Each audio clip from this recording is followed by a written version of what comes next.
Welcome. Well, you are at home with Jim and Joy, and you are an important part of our EWTN family, and we are delighted that you have welcomed us into your home. We certainly would love to hear from you. So today, we're taking your questions and your comments from our viewers. If you're watching, it's Monday, and we are here really alive. Call us at 1-800-221-9460. If you're calling and you are outside North America, you can always reach us at 205-271-2980. And you can always send us an email with a question or a comment to jimandjoy@ewtn.com, and check us out on Facebook. Well, you know, we always put a question out there, and this is the question. How do you use Valentine's Day as a springboard to strengthen the bonds of love in your marriage, in your family, and important relationships? And we certainly have done lots of things over the years with Valentine's Day, and the beautiful things that we've done in the past. And we keep it simple, not extravagant, kind of simple. And we're very happy we're gonna talk about that. the ways that we've done things. And also, you can go to EWTNRC.com for Valentine's Day items. So we want you to do that. Enjoy. You purchase a number of items, and we can share about those at some point. You know, Valentine's Day, there's a secular idea about it. And some of it is pretty superficial, and some of it can be unchaste. And really commercialized. But Saint Valentine's Day, we're not going to go into a lot of teaching about Saint Valentine. Maybe there were two Valentines, a bishop and a priest, but they're always associated with engagement, marriage, chastity, faith, martyrdom. And so there we get to the true meaning of love. And so Valentine's Day, whether people are believers or non-believers, it's all about love, but what kind of love? Love, love, love, love, love. But we're speaking about agape love. We're speaking about sanctified and holy love.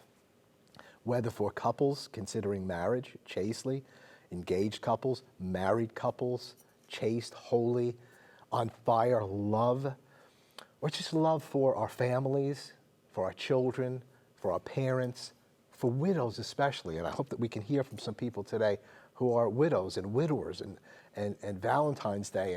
And what do you do during that time when you've lost your love, this one that you took such hold of, and now they're with the Lord? So we want to hear from you. Also, National Marriage Week is the 7th through the 14th. nationalmarriageweekusa.org, or you can go to foryourmarriage.org. World Marriage Day is February 12th, so giving you a lot of information here. But it's a very special time with all the assaults and attacks on the sanctity of marriage, which portrays the love of Jesus Christ for the bride, his church. We need all the equipping, all the fellowship, all the renewal in the area of marriage, all the passing on of the truth of the sanctity of marriage and family to our children, and openness to life, fidelity, commitment, permanency. Amen? Right. And you know, hon, last week we talked about cross love and about marriage, and the word love is really about action. It's a verb. It's not a feeling. It's not a fun, fluffy feeling that you might see portrayed on TV or, you know, the way that the world, we're talking about commitment. We're talking about sacrifice. We're talking about love that goes the distance. And so how do we do that? How are we modeling that? First, you know, we're modeling that from the foundation of our life in Christ, and to say, you know, how do I mind my own business? How do I keep my mouth shut? How do I turn the other cheek? You got to learn all that, and you got to do that in marriage, but you're coming from the foundation of deep, committed, sacrificial love. And in the end, I know this, I've lived long enough to know that love wins. Amen. How do you use Valentine's Day as a springboard to strengthen the bonds of agape love, true love, in your marriage, in your family, and important relationships? Plenty more to come. We want to hear from you. 1-800-221-9460. Call us now, email us, and you're a very important part of the show. We'll be right back. Don't go away.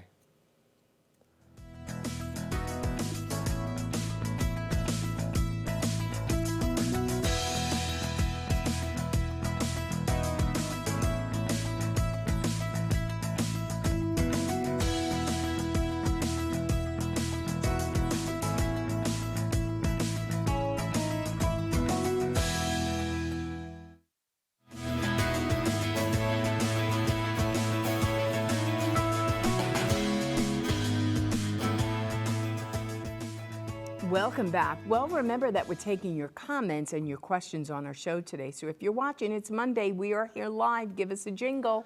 1-800-221-9460 outside North America. You can always call us at 205-271-2980. You can always send us an email with a question or a comment to jimandjoy@ewtn.com. Well, yesterday we went to a viewing of one of our longtime parishioners at St. Paul's, and I know that you wanted to talk about that because it ties in with the question. How do you use Valentine's Day as a springboard to strengthen the bonds of love in your marriage, in family, and important So, relationships? Joy, we wanted to give an example of the Valentine's Day love, St. Valentine's Day love that we're trying to talk about, that agape love. And we really saw that illustrated in the life of Anthony Joseph Marino, a member of our congregation, well-known family, the Marino family, in Birmingham, grocery stores, and other ways of reaching out to the community. December 15th, he was born 1930, passed away January 31st, 2023, and he was buried this morning. Actually, we had the services yesterday, but they couldn't bury him on Sunday at a proper time. I believe his body laid in state in the sanctuary there overnight, which is, I like to lay overnight in the sanctuary. And Anthony is just an amazing man. The family's an amazing family. He's a war veteran, Korean War veteran. He was a great musician.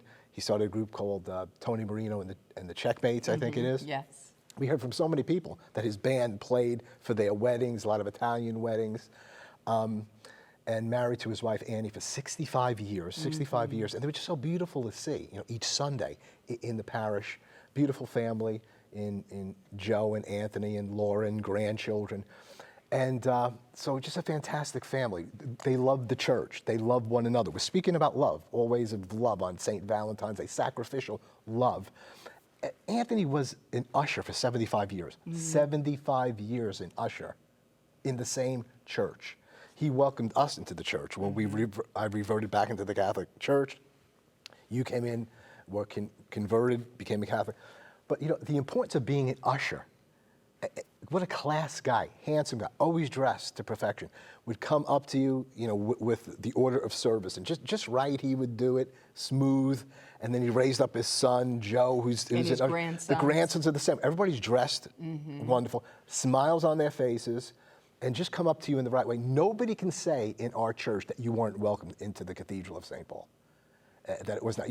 Lots of times Catholics say, well, we're not warmly welcomed, this, that, and the other thing. Well, you didn't know Anthony Joe Marino, because he would welcome you in such a beautiful, beautiful way. No attention to himself. And I'm thinking about that ushering.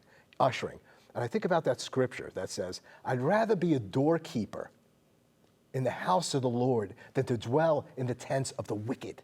So this guy spent 75 years on the threshold between the city, people coming in, plating God's grace, getting them fitted right where they need to be, to go to the main event, the Holy Eucharist, and to be there. 75 years, tens of thousands of people that he welcomed. It's a big deal. And we should all somehow, some way be ushers, be servants. Lord, I don't have to be up front, a priest or whatever. I just want to be on the threshold because I love the Lord. I want people to know the Lord and love the Lord. I want them to know that you're welcomed in this holy place, in this temple. That's what he did for 75 years, as well as so many other things that he did. And it's a great family. But that's where we connected with him. We didn't know him all that well. And his wife would hang out in the back. Yes. Beautiful, beautiful people. And I said to her yesterday, when we grow up, we want to be just like you. That's what we said. As a couple, you're always looking for marital examples in parishes, right? Like, who can I identify with? Who can I look up to? Who's modeling this? Yeah. Who's trying to live out their faith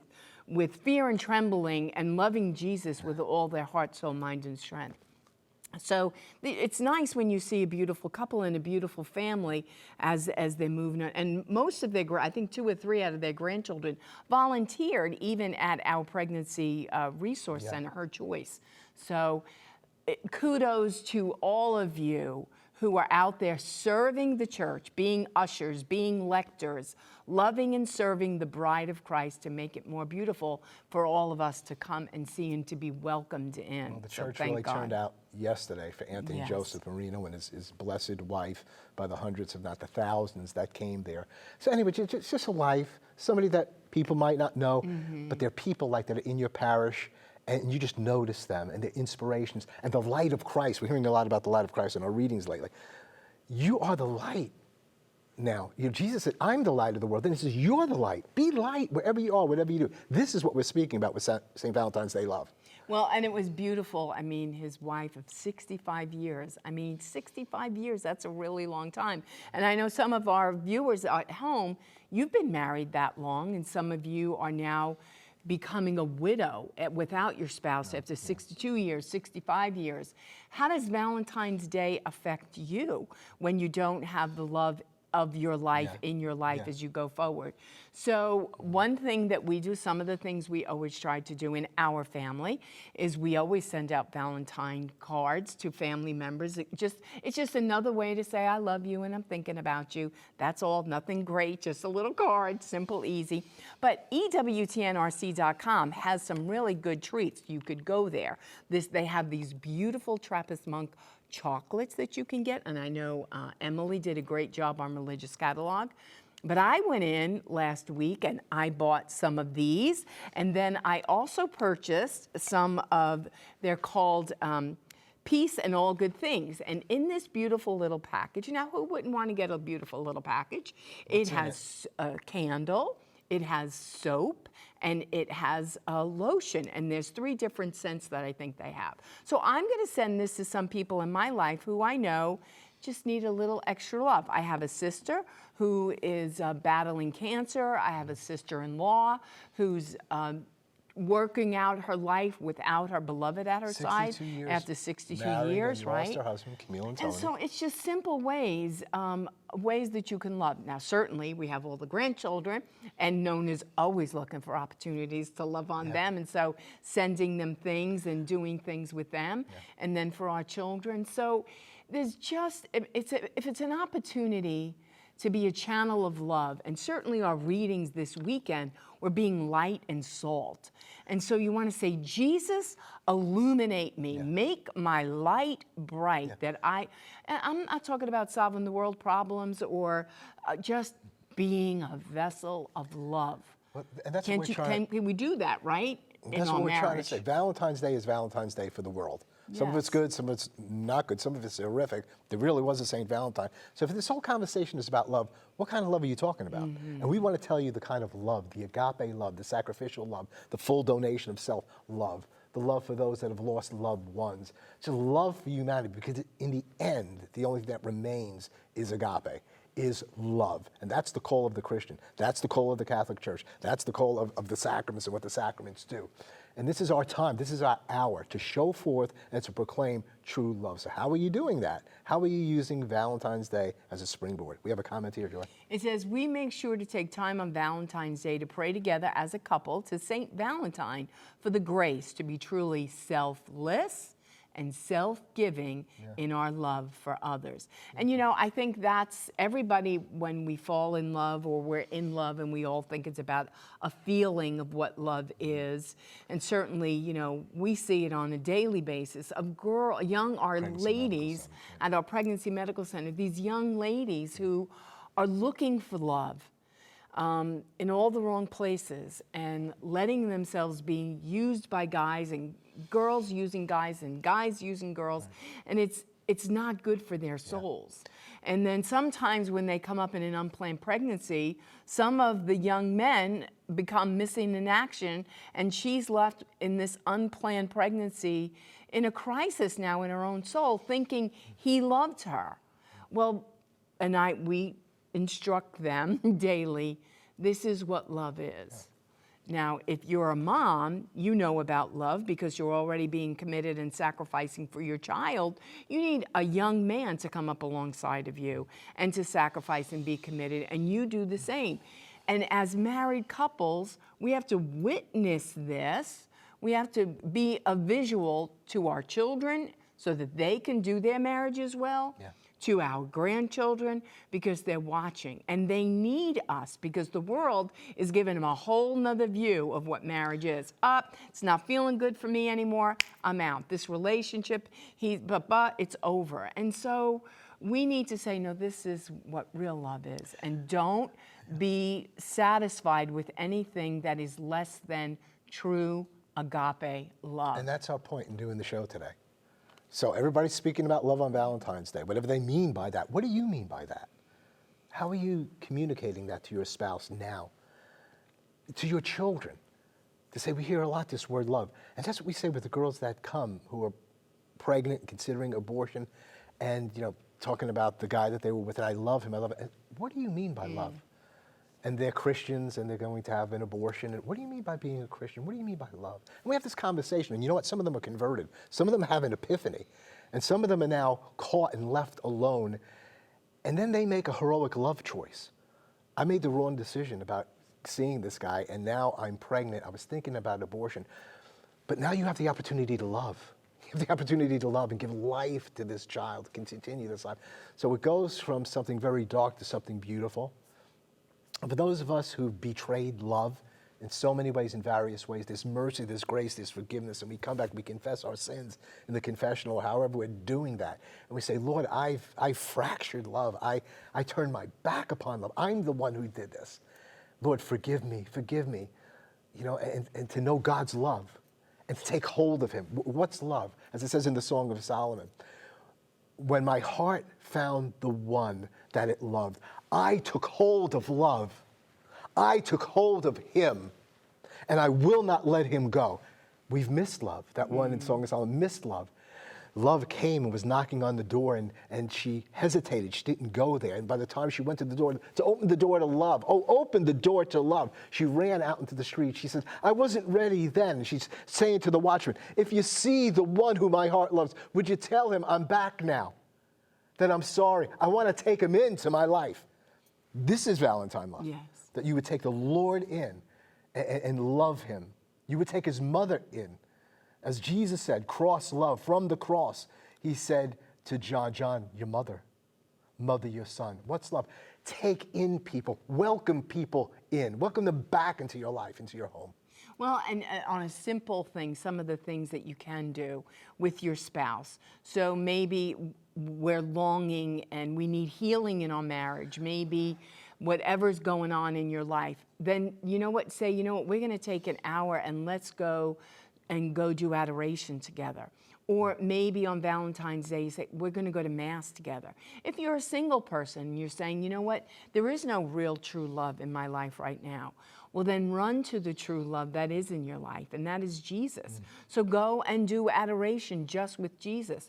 And pray, maybe. Someone suggested that maybe they're praying for their spouse to say, Lord, if my vocation is to marriage, then right now on this Valentine's Day where I am alone and I am apart and that person isn't on my radar screen, I pray for that person and that we would have, that one day you would unite us and we would know one another. Let's take this phone call from Anita.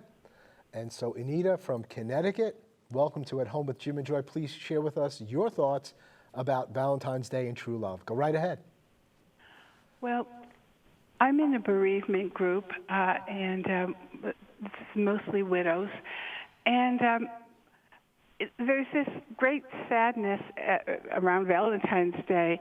And I started to think about what makes it so difficult is that we have all this love for the person we lost, and you're not getting anything back. So the thing is that this love needs to be channeled.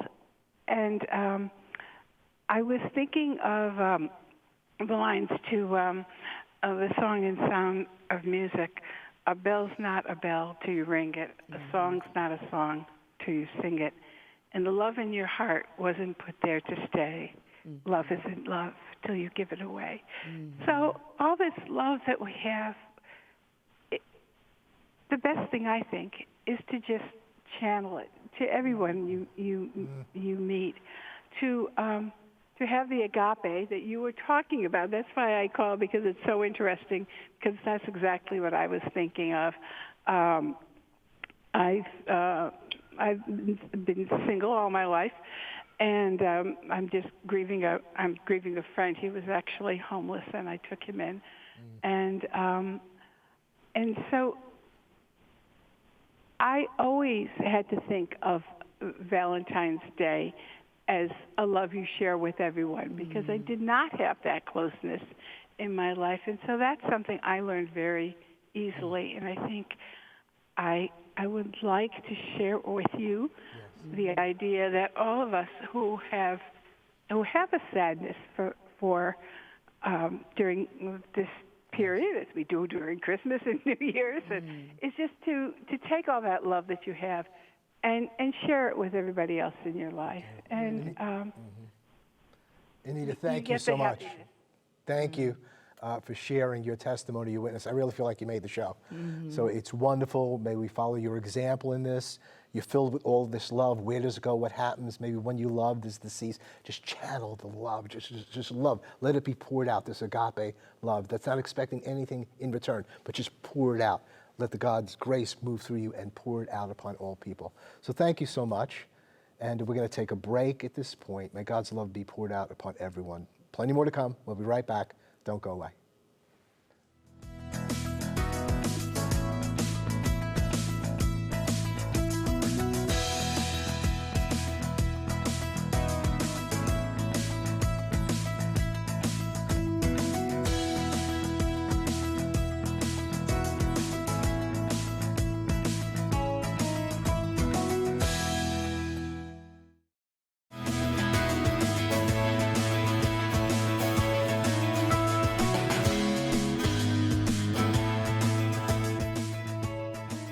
Welcome back. Well, before we wrap up today's show, we're going to go to Rome to check in with beautiful Joan Lewis.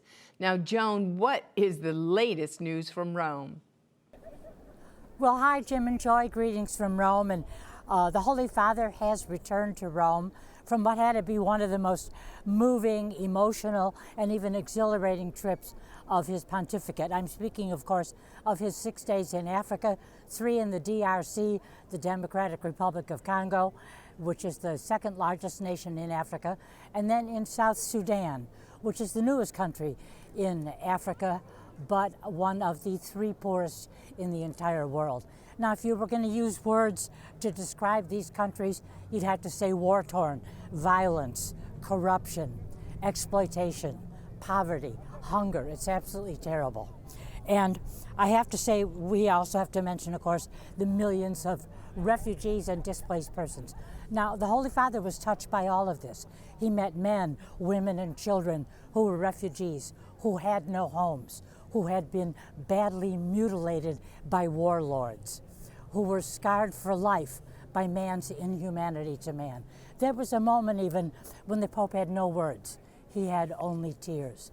But you know, we also have to speak of the beauty of these peoples, of their culture, of their faith, and of their souls. There were 1 million who attended the Mass, the Pope's Mass in the DRC. And at that time, the Pope spoke of the ongoing conflict. He spoke of economic colonialism. And he said to the Congolese, reject violence, lay down arms, embrace mercy, and be missionaries of peace and hope. Well, they embraced his call, and they did so loudly. They did it in song, they did it in dance, they did it with flags, and they did it with prayers. Now, on Saturday in Juba, the Holy Father met 2,500 Sudanese refugees, and he told them, you are the seed of a new South Sudan, a seed for the fertile and lush growth of this country. Dear friends, those who would call themselves Christian must choose which side to take. Those who choose Christ choose peace, always. And those who unleash war and violence betray the Lord and deny his gospel. What Jesus teaches us is clear. We must love everyone. Now, how much did the Congolese and Sudanese want to see the Holy Father? Well, let me tell you, they came from near and far. There was one group of 60 pilgrims. They walked 9 days, 250 miles, just to be in the presence of the Holy Father. And there were other groups who came from near and far. Often groups would spend the night before an event in or near the venue. And sometimes they'd sleep. Much of the time they would just pray and sing. But I have to say, the one image, the moment, the person that will have touched everyone is the story of a little boy in a red shirt, age and name unknown. he was able to put his hand through the gate leading to St. Teresa's church. And right there was the Pope. He wanted to touch the Pope. In his extended hand, you could see a banknote. And it comes to you ask yourself, is this the child's might? Is this the equivalent of this young boy's, of the biblical story of the widow's mite? You know, we may never know, but I think we can be sure of one thing, that the Holy Father will never forget that moment. On that note, back to you. Joan, thanks so much for that precious sharing, true manifestation through the Holy Father to people oppressed in so many ways, who are precious in the sight of God and irreplaceable. I understand he went beyond words and with tears. And so may we communicate to others verbally, with our lives, and with tears, the true love of Christ. God bless you and all of your loved ones. Keep it on EWTN. Bye now.